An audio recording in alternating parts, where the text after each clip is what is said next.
ఒకటి రెండు మూడు నాలుగుకు అర్థమేమిటో చెప్పనా? చెప్పుకో త్వరగా చెప్పుకో. ఒకటంటే ఒకటిగా అడుగేద్దాం,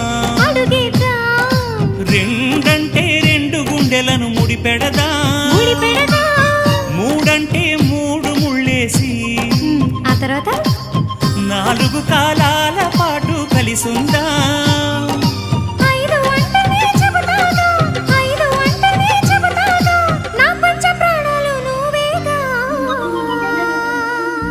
అమ్మావు ఇల్లు ఈగ చదివానాడు, ప్రేమ వలపు మనసు మమత చదివాయినాడు. ఇంకా ఏదో చదవాలంటూ పెదవి కోరుతోంది.